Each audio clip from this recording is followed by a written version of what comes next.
Thank you so much for sitting down with me tonight. I Uh, appreciate it. Thanks for having me and thanks for understanding with the time change. My manager had a thing pop up and I was like, Mhm. oh, okay. Hey, no worries. I completely understand these time changes. So I will be charging you a little bit more for my services, Fair, but fair. Yeah. whatever.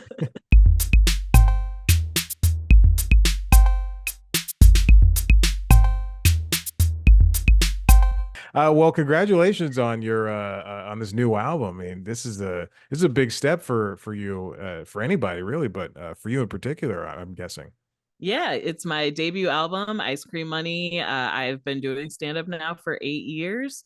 And it's the everything I've been working on over those 8 years. It's Yeah. my first like nice hour that I've taken on the road. I've done at festivals. So it feels good to really summarize sort of what I've been doing and developing my voice up until this point. And I think it's just a really funny, fun album. I did it at Union Hall, which is one of my favorite venues. New York was one of the cities where I feel like I kind of developed myself as a comic. I came up in Mhm. Chicago, but I had a job that would fly me between New York and Chicago. Wow. So I would go to New York for 2 weeks out of like every month. Oh my God. Uh, and I would like have client meetings, go to work, and as soon as I got off work, I would just go to as many open mics, comedy shows as I could. So it's a city where I finally was like, I think I'm real. I think I'm a real Yeah. comedian. So doing it at Union Hall was really cool. When did you I like to know this. When did you start making money and go, okay, now I can quit this Ooh. job that's flying me around the places? Oh, I mean I didn't quit until 2021.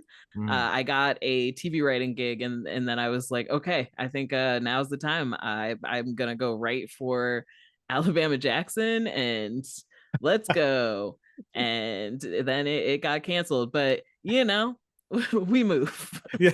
I of all the TV shows you were gonna mention, I didn't think Alabama Jackson was gonna be the thing that was your savior Yeah, from a yeah. regular corporate job.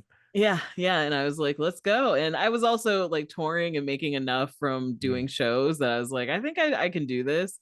yeah. So that's when I really was like, "Oh, I'm like a touring comedian headliner. Like I headliner, I can, you know, people want me to come places and Mm. do comedy." Yeah. Was that a natural switch for you to go to right into headline, not right in headline, but like going into the headlining space and people are coming out for you, if not just for a big night of comedy from somebody whose name is on the marquee? Yeah, that was a big shift for me because coming up in Chicago, you do a lot of shows with a lot of great comics. You'll do sold out shows, but you're like, oh, it's because these people are on the lineup. And it took me a while to really be convinced, like, oh, this show sold out because I'm on it. Because Yeah. and it was my first doing my first hour at Union Hall. I also had comics open for me, some people that I loved, Becca O'Neill, Sydney Washington, I had booked and just, some other people. But the night of, Sydney had to drop out because she had double booked. And I was like hitting up the venue and I was like, I don't know, Sydney had to drop out. Like, should we find someone else? And they were like, Ashley, it's sold out and people want to see you. They were like, people bought the tickets because they want to see you. You don't have to replace anybody. Like, that's fine. And that was the Wow. first time I was like, oh, right, right. Right. Yes, they're here for me. Yeah. Exactly. Um, and that's still a part that I like. I'm still shocked that I even make money telling jokes on a stage. I'm still like, this is how I pay my rent and I can buy groceries because of Yeah. this. So I'm so thankful whenever like a crowd comes out for me. And that's also in the Midwest. You get to tour a lot, go to a bunch of cities. And I definitely practiced a lot in rooms that were not full. Yeah. Where Yeah. I was like, none of these people came out to see me. These are just people who are in Bloomington, Indiana, looking for something to do on a Saturday, and I am the option. So, coming from that, you work hard to win people over. So, when Yeah. you already have them on your side, it's like, what? Oh Yeah. my goodness. Wow. It's wild, and even you mentioning that the fact that you get to tell jokes and you get to pay rent and buy food. I think about this. I've been thinking about this recently when I'm watching TV or I'm watching a movie, which I do a lot. I'll watch somebody act, and like you're watching Law and Order, SVU, and there's somebody who's not a named character reprimanding Mariska Hargitay, and I'm going, this is like they're acting, and they were probably Yeah. paid a couple of $1,000s for 5 or 6 lines, and like this is the dumbest thing in the world. And I lose myself in it, but I'm also going, this is so stupid. And while other people are going to an office and putting on a tie and like typing in faxes or however things are handled, it's Yeah, it's sending so insane. emails. Yeah. And So, it's like, oh yeah, I get to do this. And yeah, so I feel really lucky, and I just love doing comedy. At 8 years in, I think I've had some ups and downs. I've had some cycles where I'm like, oh, I'm sick of this. And especially like when COVID hit, and I think every comic, we all were like, we had plans. We had I had things we were supposed to do and yep. places our careers were supposed to go. And then it was like, never mind, everything is just off track for 3 years. So now it feels like, okay, I'm getting back to what I wanted to be doing and who I am now, Mm. because quarantine has changed all of us. I'm just, yeah, very different. You sound so old and weathered by saying it like that. Quarantine has Yeah, changed yeah. all of us. Oh, it's changed all of us. I got through it. I got through. But yeah. And something else I know you for really is the podcast. It's it's part of Headgum, right? It's a Earwolf podcast Earwolf, Earwolf. under, yeah, Earwolf Sirius XM. They bought it 2 years ago. Okay. Originally, it was independent. I started it myself. When I was losing my mind during Uh-huh. quarantine, I was in my room and I was just like, I need a project. I need something to focus on. So I started this podcast where I love TV. I used to be a TV critic. When I was starting stand up, which Mhm. is also interesting to kind of make that transition. But I wanted a place where I could just celebrate TV and talk about it without sort of the burden of it being, fact or critical, or this, just burden of this is coming from a state of knowledge or whatever. I just wanted a place to be like, isn't 90 Day Fiance so funny? like, Did you like, oh yeah. did you write for AV Club at all? Yeah, I did Okay. AV Club, Vulture, Prime Timer, a few places I would freelance.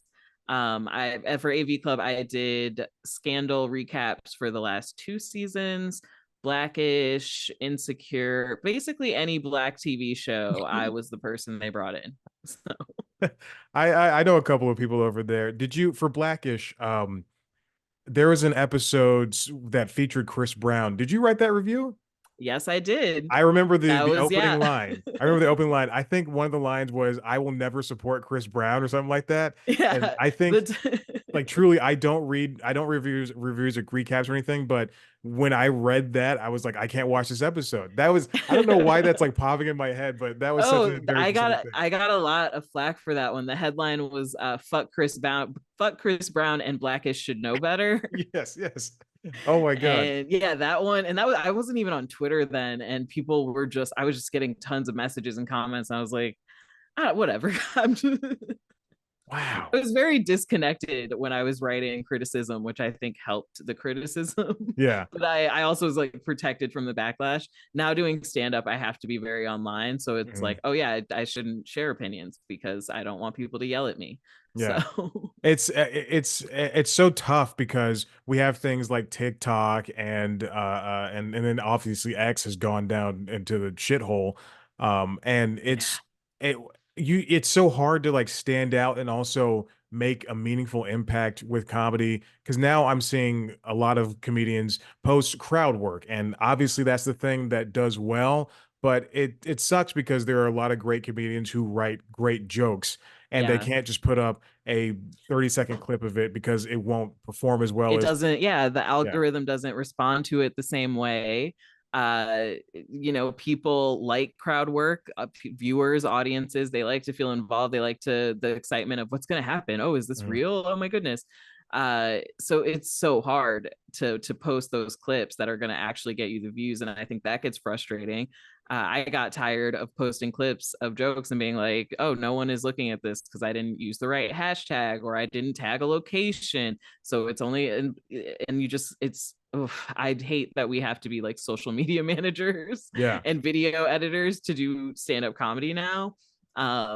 But I think that that's why like I wanted to do an album, because it just feels very like old school comedy. That's what I used to listen to. I fell in love with comedy through albums. Yeah. And I think if you can be funny on an album, like if you can make people laugh with just your voice, that's then you know you're funny. And so a lot of, a lot of my friends are like, why aren't you just doing a special? Why don't you just put the video on YouTube?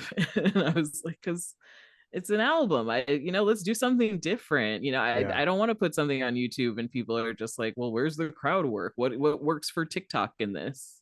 Yeah, I loved skipping through tracks when you put an album on. Not yours. I would not skip through yours, but like finding your favorite track. You know, if Patton Oswalt or Hannibal Buress or Wanda Sykes, if you're listening to them before streaming, before Netflix, before you not Yeah. Netflix, Spotify, YouTube, all that stuff, you could just find that one joke that's 5 minutes, and that worked for you, and that's the funniest thing.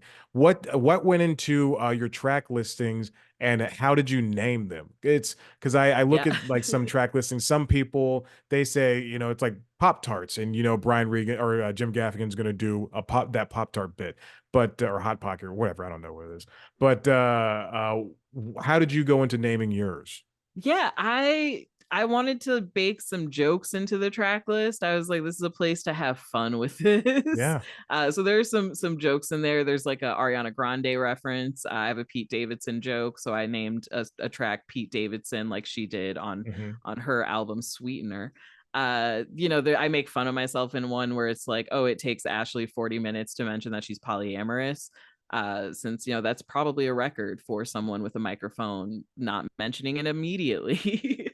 uh, and so I tried to just kind of where I could make jokes, but also part of it is I think most comics, when you get into sort of your set, you give your jokes dumb names, like when you're writing down what you're gonna do. So Mm. like I have one where on my notes it's just breast milk cum, and and I know what that means, but like, and one of my Ugh. friends was looking at a notebook and was like, "What is that? Breast milk cum like 9/11 Boston?" And I'm just like, it makes sense to me. So I pulled from some of those because I just, for me doing this material for so long, that was kind of those were some of the names that made it feel more like what I was doing on the road and just personal.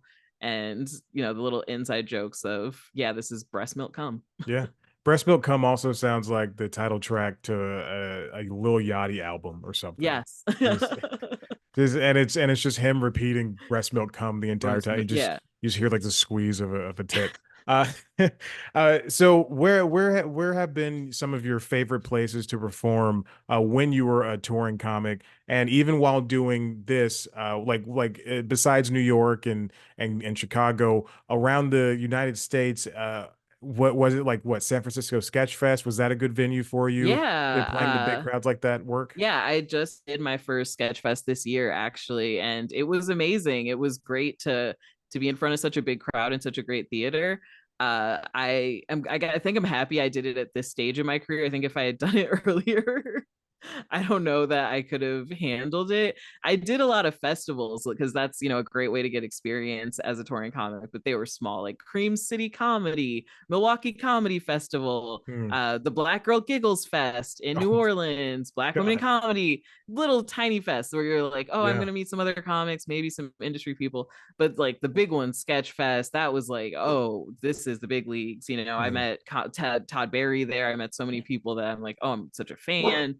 Yeah. uh, but I think, oh, my favorite place, honest, Minneapolis. I Hmm. love performing in Minneapolis. I just love most of the Midwest, like Milwaukee, Madison they're great too. But Minneapolis, I always have the most fun. The Wow. audiences are great. I think because alcohol is so cheap there, they really are down to have a Mm. good time. Especially if you do shows in the cold in the winter. Oh, people just want to drink and be happy. They want Yeah. something to cheer them up.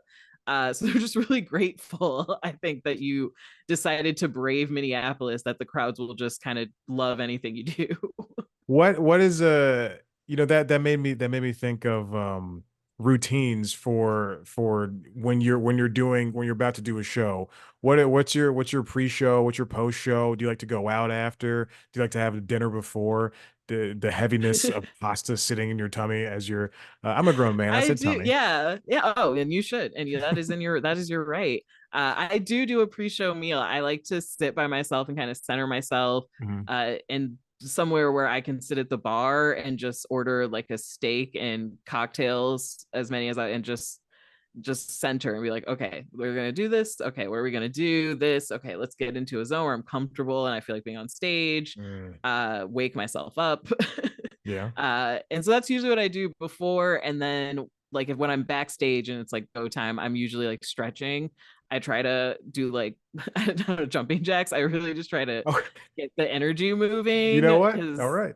it's easy to like get on stage and like and lose that momentum and to lose your energy, and you want to come out ready. You want to come out fired up. That I look, you know what? I appreciate that. I love the enthusiasm, and I can't fault anybody for what they do pre-show, post-show, whatever. Who cares? It's as long as it works for you and it continues to work. I mean, that's all that really matters. Yeah, post show depends. I go out with other comics, go to another show. I usually try to stay out. I feel like Mhm. I think that energy when you lose it at Right. the end of a big show, you sell something out and you go back to your hotel room and you're alone and you're like, oh, this is dark. So I try to put that moment off as long as I can. What with being a comic and being so ingrained in comedy, I want to ask you about two things in particular. Well, I mean the same thing, but in different ways. Do you watch a lot of comedy? And also with doing the TV, I say, do you do you find that you're accepting TV and comedy in the same way, or do you always critique, or do you get tired of either of them? How do you deal with all of that? Yeah, I watch everything. I watch Mm, everything. I watch everything. If I even if I'm not tweeting about it or talking about it, I promise you I'm watching it. yeah. I especially especially other comic specials. I try to see what everyone is doing and where they're like coming from. I think you learn a lot from watching other comics, like Gary Goldman's last special. I That's mean, what I you was thinking learn, about. yeah, you learn I mean, Gary, yes, he could burp and you'd probably learn something. The dude's amazing. And so I the like comedic elders, I try to always be tapped in. And then like the Matt Rife if people are talking about it, I'll watch it, and I did, even when it's a comic that I'm like, I don't know if this is really for me. Okay. I will give it a chance. uh and I think uh, at this point I don't I like had to put down that critical eye. I've had to put Mm, away my criticism hat.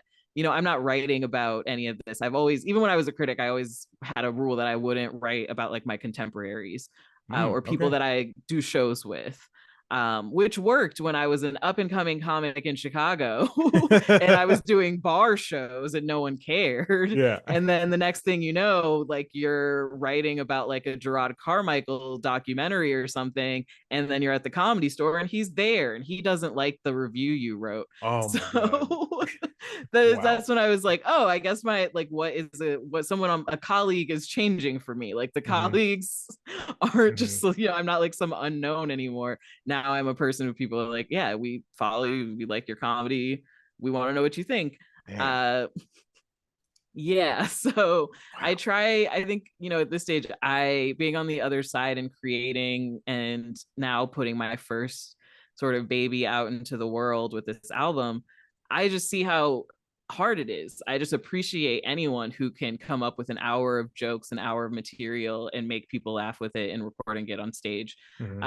TV shows too, and yeah, I think there's some shows that it's fine to be funny about, like 90 Day Fiance. I will make fun of Traders on Peacock. I will make fun of. Oh Uh, God. Traitors. it's so good. It's so good. I love that show. But then when I see another show and I know just how much work goes into a writer's room and putting together just episodes, how much that all it's hard. Yeah. So I just now come from a place of I appreciate this. I just appreciate comedy that people even get the chance to create TV shows, as Yeah. particularly after the strike when it was like, when will it ever come back? So now I think people can rest easy. I am not criticizing what you're doing. Yeah. Gary Goldman's special. I don't watch a lot of comedy because when I started doing this 10 years ago, when I was talking to people, I thought I had to watch everything. And that Yeah. really burned me out of stand up. But when somebody like Gary Goldman comes out with a special, I have to watch it. I like that one a lot because he the Jerry Seinfeld joke where he Oh just yeah. tore into Seinfeld. It was so great. And the special also felt unlike any other special that I've seen a lot of. It's just very casual, very matter of fact. I'm gonna deliver these jokes and you're gonna laugh. Yeah.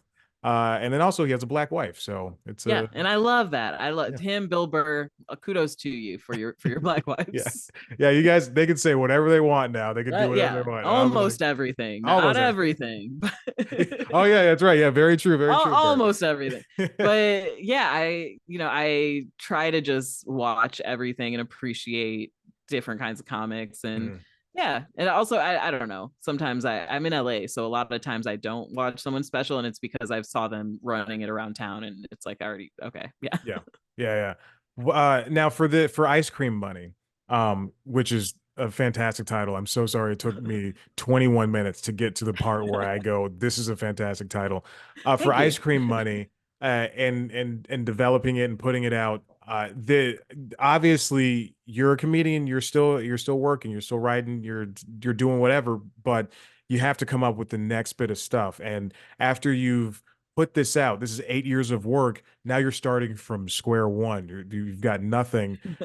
What is I know this has not come out yet, but what does this next part of the future look like for you when it comes to doing stand up and developing more material for eventually the next album or even the next special?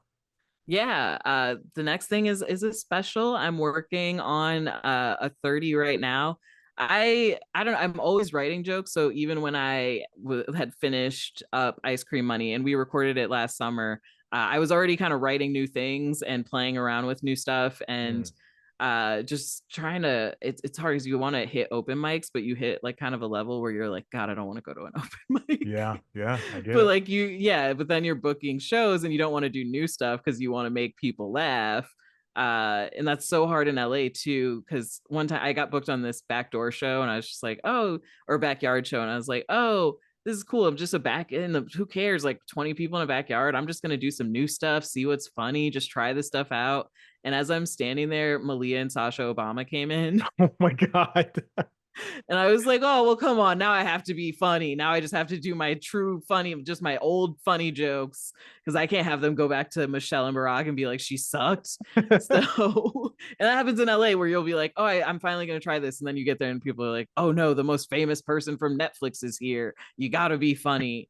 So that's why I've been doing some small tours again to just get out and just start writing new stuff, which is really exciting. Mhm. And that's also, I'm starting a new show at the Comedy Store. The first one's March 13th. It's called Flex with Babs Gray and Ashley Ray. And it's basically longer sets for comedians to try weird stuff. Good. It's hard to get long sets in LA, so we want to give people like 20-minute sets to try new stuff, to rework old things. So yeah. Yeah. I don't mind. Oh, by the way, did you see that photo of Malia Obama smoking a cigarette? And Oh yeah. I thought, I saw that photo and I just thought, leave this poor girl alone, man. She's been through it and Right. it's fine. They're allowed to smoke, okay? Yes. Let them Uh, do what they want. the for the longer sets, I don't mind seeing a comedian come out and with like a piece of paper and working on something new. I think that's so special because you're going to be a part, you could be a part of something where that could be their next big bit or the next first part of the next big bit. And I think it is very important that you continue the this new show because uh it's it's fantastic to see somebody work through something even if it's bad, because I'd rather you try something new as opposed to just sit there and talk to some woman from Poughkeepsie. Yeah, exactly. And people, I get crowd work can be funny and you get stuff from it, but also maybe try write a joke. Yeah. Just writing, it's a part of it. It's a good part of the stand up thing. It's writing the jokes.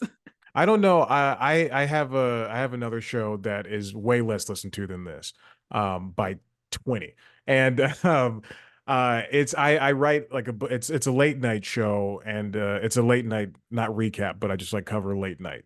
And it is I write a monologue just to see if I can do jokes Ooh, the same way. And I know monologue writing is different from like traditional joke writing, but it's tough. It's tough it's to hard. write down jokes and be funny. And I Yeah. just don't understand how people like you are able to do it and do it Uh, consistently. yeah, I mean, I struggle with monologue jokes. You can, I've worked on so many packets, and I can do sketch, I can do political like one liners and stuff, but monologue jokes, it's just a different skill set. Mhm. And so I love just the different ways that people engage with comedy, write comedy, perform it. And this is the most exciting time. There's so many weird comedians out there. Yeah. Yeah. Just doing weird stuff, and you don't need approval from like clubs anymore. You can just like find your own audience. Yeah. On After Midnight. Put them all on After Midnight. That's Oh why yeah. At Midnight was so successful, was because we got great people like Paul Scheer and Rob Hubel doing Tuxedo Guys and whatnot. We got Ron Funches. Now we can get people who have been big on podcasts, as well as I guess some CBS people like Max Greenfield Yeah, so promoting yeah, the so yeah, neighborhood. sometimes they throw in just like and we have to promote this CBS show. So today we have It's so strange to me. I but did Jerry O'Connell, is that his name? Was he Jerry O'Connell, Rebecca Romaine Stamos's husband, uh who's you're in gonna use a Stand By Me. Stamos in there too. Yeah, I mean Rebecca Romaine, no longer Stamos, but her husband was like on it because he's on some daytime show on CBS. Oh, the talk. Oh my gosh. Yeah, yeah, What in the world's going on? I wrote a couple of packets too, and I did one for I mean they're never gonna look at me, but last week tonight, and it was horrible. It was the worst thing I'd ever written.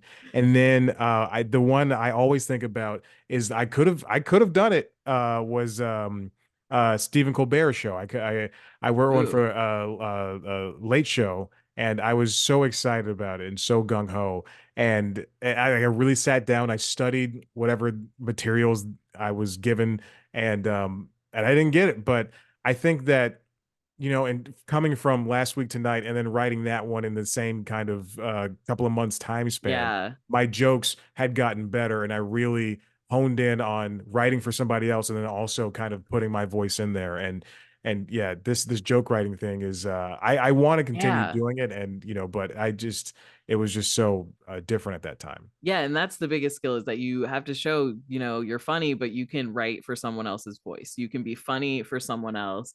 I did a James Corden packet for Mm. the last season of his show. And that one was one where I was like, I don't know James Corden. I don't watch him. I'm just gonna do this as sort of an exercise for myself. Yeah. And then I actually got so into it. I watched so many episodes of the show that I started being like, oh man, actually, this is an exciting pack. And there's so many fun things I can do.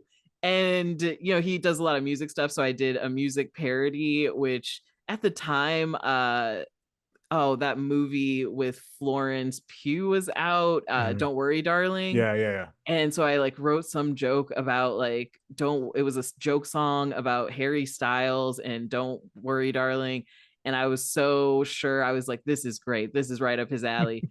And I submitted, and afterwards I was talking to a friend who used to write for James Corden, and he was like, oh, you made a joke about Harry Styles, he's not gonna like that. He was like, Oh he God. is not, no jokes about Styles, you gotta know. And I was just Ugh, like, I didn't know his that he was so testy about that one. No that's Harry Styles ridiculous. jokes. No, yeah. Just because they're best friends? I mean, come on. Right. And I mean the joke, it wasn't even making fun of him really, but Mhm. I guess that's your bestie. You can't make fun of the movie he's in. Yeah. The other one I did, I also did one for oh God, what's it? John Stewart show on Apple TV. Oh And yeah, the problem. The Problem. And they were specifically looking for women writers and people of color. And I think one of the tasks was write 5 reasons why, like it was like a list, and I like 5 reasons why this story should exist or something like that. And I didn't write any jokes for it, and I just thought, how are they going to choose somebody for this? And then I watched the first episode, and I go, oh, it's not funny. That's why. Yeah, I was like that. It was a research show. I was like, this is oh yeah, debates. Yeah, tough Yeah, stuff. Well, Ashley, I don't want to take up any more of your time. Ice Cream Money. I'm excited to listen to it. And I'm so happy that I could talk to a woman of color, a queer woman of color, yeah, queer. doing her thing. This is fucking Yeah. awesome. Thanks for having me. This was so much fun. Yeah, Ice Cream Money. You can pre-order it now. It's out March 1st. And it's just my little love letter to comedy and stand up and everything I've been doing so far. So enjoy it.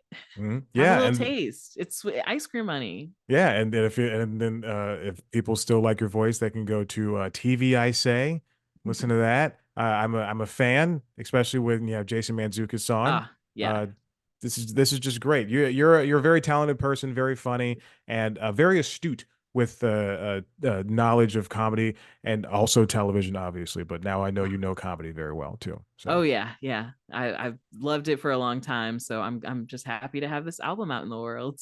that's awesome. All right, Ashley, have a great day. And I don't know anything else to say at the end of this. So Thanks for having me. Yeah. you're welcome. Bye. Bye.